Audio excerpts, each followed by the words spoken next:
Hi, friends. Today I wanted to talk to you about how God desires for his people to walk in understanding so that we can use creativity to solve problems, to strategize, to produce possibilities in ways that we have not seen before. He's given us a lot of components in his word to work with. And if with all of our getting, we get understanding, we can put the components together in different ways to accomplish God's will concerning many things. In Proverbs 3:13 through 18, it says, "Blessed is the man who finds wisdom, the man who acquires understanding, for she is more profitable than silver, and her gain is better than fine gold. She is more precious than rubies, and nothing you desire compares to her."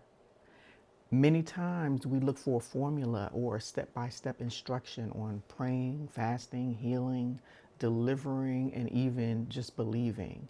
But that just takes us through the motions. And when you have understanding, you can adjust, you can change direction, and you can navigate situations better. For instance, when you follow a recipe step by step, you can produce a meal using the same ingredients, the same measurements, the same cooking time. But with understanding, you can create your own recipe because you understand how different types of ingredients blend with one another and how they respond to different temperatures. You understand that some spices may need to be used sparingly because they're more potent. And then you got some herbs that may need to be used more generously because they're more subtle. I think being able to move with understanding is a prerequisite of great faith. When that Canaanite woman came to Jesus to deliver her daughter who was demon possessed, he basically told her that he shouldn't help her because he was only sent to the lost sheep of Israel and that it wasn't right to take the children's bread and toss it to dogs.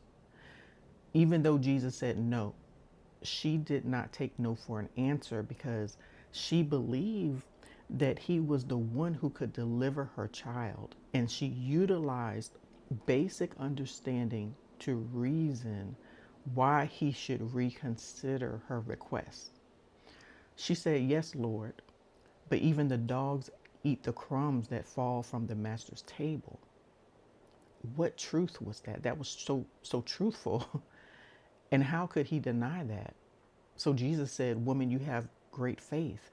Your request is granted." See, Jesus himself said no, but she showed him that she understood that though she may not have been his priority, it didn't mean it was impossible for her to benefit from who he was and what he was able to do. So she was able to get her prayer answered. So with understanding, we will be able to approach God in ways we have not seen others do. What I see a lot is we only do what we see in the Bible. Jesus said, "I assure you and most solemnly say to you, anyone who believes in me will also do the things that I do. And he will do even greater things than these because I am going to the Father." See, he had to go to the Father in order to send down the Holy Spirit to dwell in those who believed in him. He went up and sent the Holy Spirit down because he said he would not leave us comfortless and that the Holy Spirit would lead us and guide us into all truth. That same Holy Spirit that anointed Jesus with wisdom and understanding and counsel and miracles and knowledge is the same Holy Spirit that he sent to be with us, which is why he said, "Greater things will we do," because it was the Holy Spirit who enabled Jesus to do all the things that he did in the earth. We need to consider the limitations that we place on what we believe God will and won't do through us. If it's not in the Bible, we often say God won't do it because we don't see it anywhere in the Bible. But in John 21 and 25, it says that there are also so many other things which Jesus did, which if they were written, the world itself could not contain the books that would be written.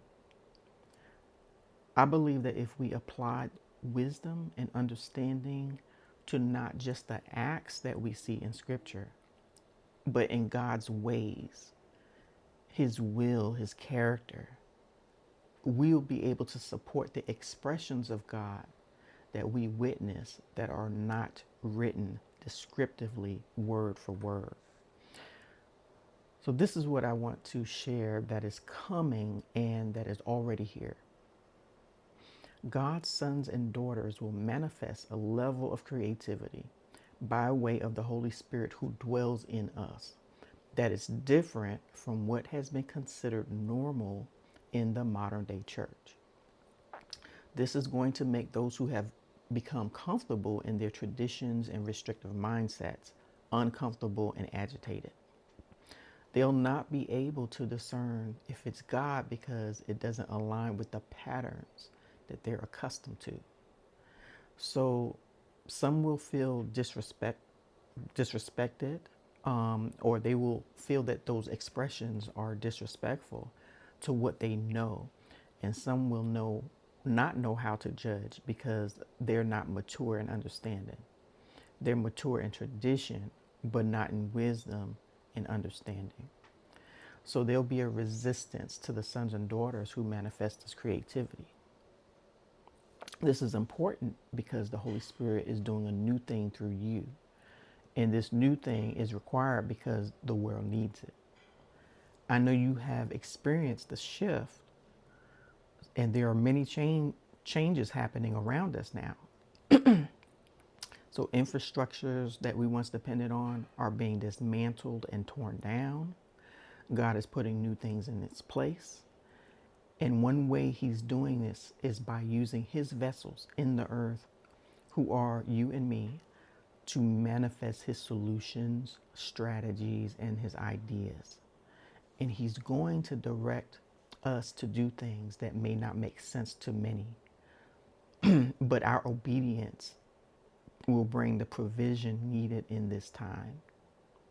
A spirit of religion will be one of the biggest enemies to keep the new thing from emerging. So this is going to require us to be confident in our ability to hear, understand, and perceive of the Lord. It's also going to require a boldness to move in the direction He's calling us to move in. So get used to the idea now that you will experience rejection, but be of good cheer because you are in good company. Because our Lord Jesus Christ, who was the chief cornerstone, was also rejected. Think about it, pray about it, wait on the Lord, and move out on faith. God bless you, and bye for now.